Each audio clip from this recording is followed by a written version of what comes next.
और उसकी सांसों की गहराई में खो गई। राहुल की आंखों में आंसू नहीं थे, पर मन के भीतर एक संतोष था। उसने अपनी पत्नी को वो आज़ादी दी जिसकी वो हकदार थी। वाह भाई वाह!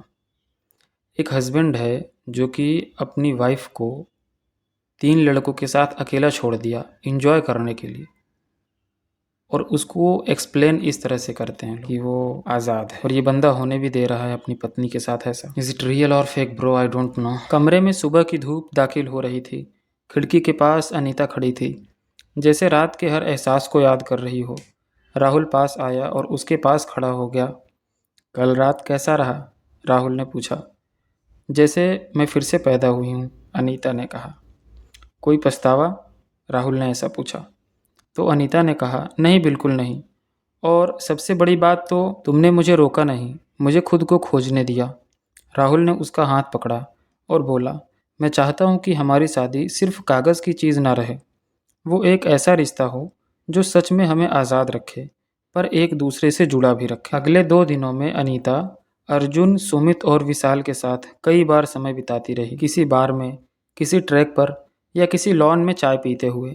लेकिन हर बार वह अपने निर्णय खुद ले रही थी, कोई ज़बरदस्ती नहीं। राहुल और अनीता अब ऐसे कपल बन चुके थे जो एक दूसरे की भावनाओं को पढ़ सकते थे, बिना कहे।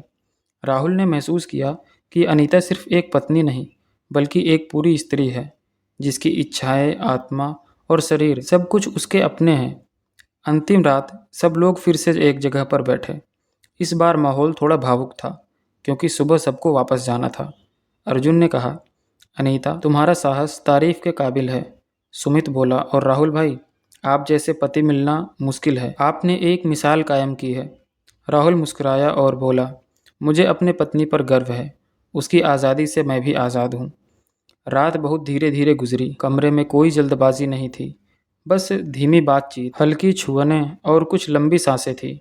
दिल्ली लौटने के बाद सब कुछ सामान्य दिख रहा था। बच्चे फिर से घर में थे, स्कूल जाने लगे, लेकिन अनीता अब वैसी नहीं रही थी। अब उसके चेहरे पर वो आत्मविश्वास था जो पहले उसके भीतर छिपा रहता था। राहुल और अनीता अब ज़्यादा खुलकर बातें करने लगे थे, अपनी इच्छाओं, ख्वाहिशों, सीमाओं और स्वतंत्रताओं के बारे में। अब उनका रिश्ता और भी ज़्यादा गहरा, ज़्यादा मजबूत और ज़्यादा सच्चा था। मसूरी की रातें सिर्फ एक ट्रिप नहीं थी, वो एक रिलेशनशिप रीबर्थ था। वो एक ऐसी रात थी जब वासना और सम्मान एक साथ खड़े हुए, प्यार, आज़ादी एक दूसरे से गले मिले, और एक जोड़ा फिर से एक हुआ, लेकिन मजबूरी में नहीं, पसंद से।